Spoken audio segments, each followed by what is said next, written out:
आज के सेशन का जो हमारा पहला प्रश्न है वह है वेग कैसी राशि है। जो वेग है, वेलोसिटी है, वो कौन सी राशि है, या वो अदिश है या फिर वो सदिश राशि है। ठीक है, आपने पढ़ा होगा कि राशियां दो तरह की होती है, एक अदिश एक सदिश। मैं सिंपल वे में यहाँ पे समझाना चाहूंगा कि सदिश राशि वो होती है जिसमें डायरेक्शन होता है, दिशा होती है, और अदिश राशि वो होती है जिसमें दिशा नहीं होती है। ठीक है, तो इसका आंसर बताना है कि जो वेग है वो सदिश है कि अदिश है। इसके लिए मैं टाइमर दे रखा हूं 5 सेकेंड का।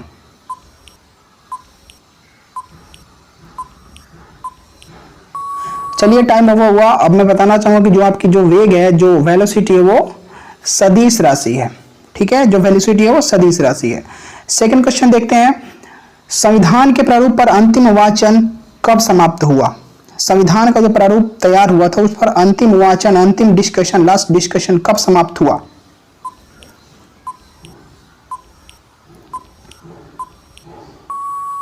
चलिए, टाइम होगा। तो इसका जो आंसर होगा वो 26 नवंबर 1949, यानी कि 26 नवंबर 1949 को संविधान के प्रारूप पर वाचन, अंतिम वाचन जो है वो हुआ था, समाप्त हुआ था।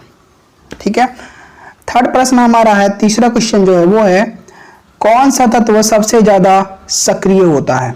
यानी जितने भी तत्व, जितने मेटल्स अवेलेबल हैं, उसमें कौन सा तत्व जो है हमारे वातावरण में वो सबसे ज्यादा सक्रिय तत्व होता है।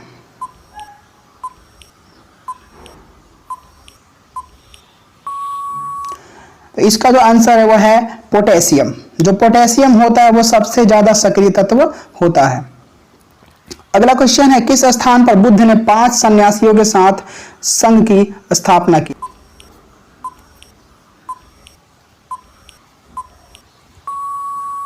तो इसका आंसर है सारनाथ। भगवान बुद्ध ने जो था सारनाथ में 5 सन्यासियों के साथ संघ की स्थापना की थी।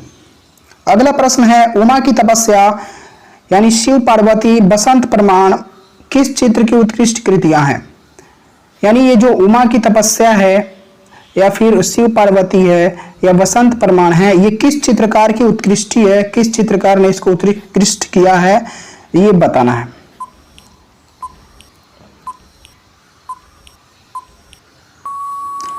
तो ये जो उत्कृष्टि है वो है नंदलाल बोस की। उमा की तपस्या, शिव पार्वती और बसंत प्रमाण जो उत्कृष्टि है वो है नंदलाल बोस की। अगला क्वेश्चन जो है वह है, सौर मंडल की खोज किसने की। जो हमारा सौर मंडल है उसकी खोज किसने की।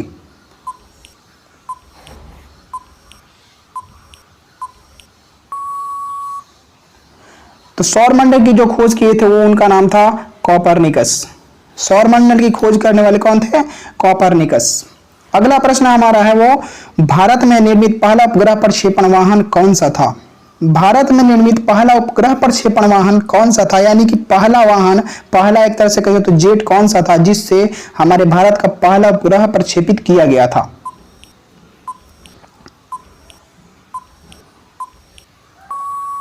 तो उसका नाम था SLV-3,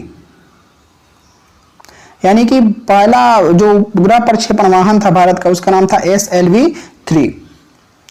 अगला हमारा प्रश्न है वो है, राष्ट्रीय जनसंख्या आयोग किस मंत्रालय के अधीन है। जो राष्ट्रीय जनसंख्या आयोग है, जो नेशनल पॉपुलेशन कमीशन है, वो किस मंत्रालय के, किस मिनिस्ट्री के अधीन है।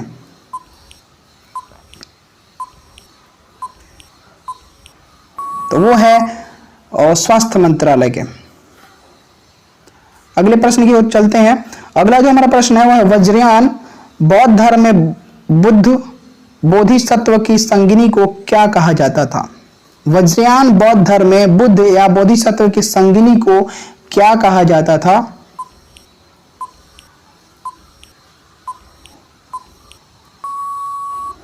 तो उनको कहा जाता था तारा। यानी वज्रयान बौद्ध धर्म में बुद्ध या बोधिसत्व की जो संगिनी होती थी उन्हें कहा जाता था तारा। अगला प्रश्न है, बनी ठानी किस चित्र शैली से संबंधित है।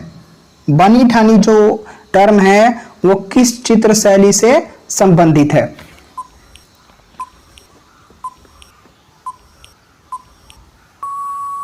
तो ये संबंधित है किशनगढ़ शैली से, किशनगढ़ शैली से। अगला जो हमारा प्रश्न है वो है 80% से अधिक कोशिका में पाया जाने वाले पदार्थ कौन सा है? 80% से अधिक कोशिका में पाया जाने वाला पदार्थ कौन सा है?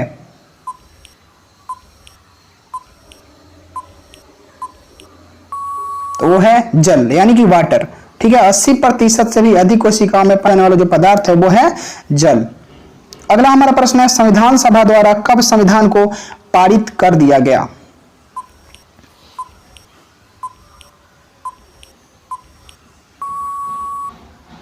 इसका आंसर है 26 नवंबर 1949।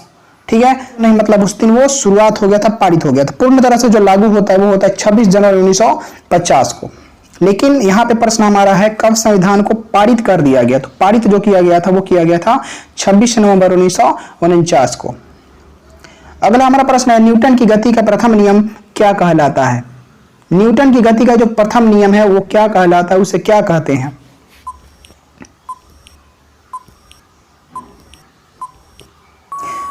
तो न्यूटन की गति का जो प्रथम नियम होता है उसे कहते हैं जड़त्व का नियम।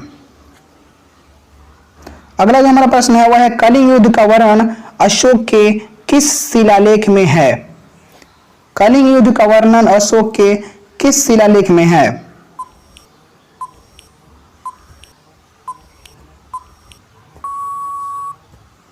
तो 13वें शिलालेख में। कलिंग युद्ध का जो वर्णन है वह अशोक के 13वें शिलालेख में है। अगला प्रश्न है विश्व प्रसिद्ध पेंटिंग मोनालिसा किसकी कृति है? जो विश्व प्रसिद्ध पेंटिंग है मोनालिसा वो किसकी कृति है?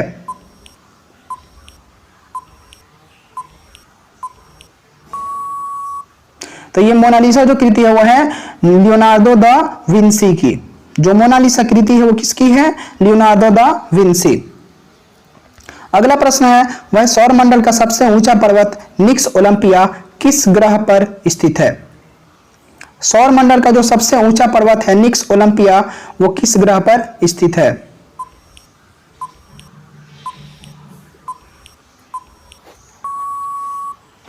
तो ये जो निक्स ओलंपिया सौरमंडल में पर्वत है, सबसे ऊंचा पर्वत है, वो है मंगल ग्रह पर। ठीक है, ये निक्स ओलंपिया जो है किस पर है? मंगल ग्रह पर। अगला प्रश्न है मोनालिसा नामक चित्र की रचना किसने की? मोनालिसा नामक चित्र की रचना किसने की? इसकी रचना किए थे लियोनार्डो दा विंसी, जो हमने अभी ऊपर देखा था, लियोनार्डो दा विंसी। अगला प्रश्न है शिशु मृत्यु दर में कितने वर्ष की आयु के पूर्व मृत शिशु को शामिल किया जाता है? शिशु मृत्यु दर में कितने वर्ष की आयु के पूर्व, यानी कि कितने वर्ष की आयु के पहले के जो शिशु अगर मृत्यु उनकी होगी तो उनको मृत शिशु दर में शामिल किया जाएगा।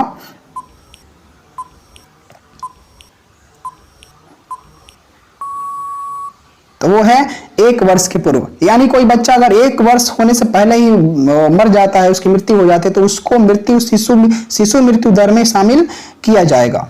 अगला प्रश्न है बाजार के निरीक्षक को क्या कहा जाता था? बाजार के जो निरीक्षक होते थे उन्हें क्या कहा जाता था? उन्हें कहा जाता था शहनाए मंडी। ठीक है, जो बाजार के निरीक्षक होते थे उन्हें कहा जाता था शहनाए मंडी।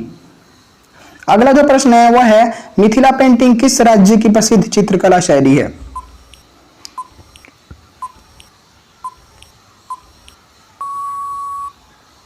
ओके, तो जो मिथिला पेंटिंग है वो बिहार राज्य की प्रसिद्ध चित्रकला शैली है। मिथिला पेंटिंग जो है कहां की शैली है? बिहार की शैली है। तो ये था हमारा सेट 1 जिसमें 20 क्वेश्चन थे, 20 प्रश्न थे, और जितने भी हमारे सेट होंगे उसमें सब में 20 प्रश्न होंगे। यानी अगर हम 5000 क्वेश्चन को यहाँ पे डिस्कस करते हैं तो पूरे सेट की जो संख्या होगी वो होगी 250। यानी कि हम इस तरह से 250 सेट लाएंगे जिसमें प्रत्येक सेट में 20 प्रश्न शामिल होंगे। ओके, और आप लोग चाहते हैं कि इस वीडियो का लाभ जो है अधिक से अधिक स्टूडेंट्स को मिले, तो आप इसे शेयर करें, चैनल को सब्सक्राइब करें, सपोर्ट करें। Okay, thank you so much.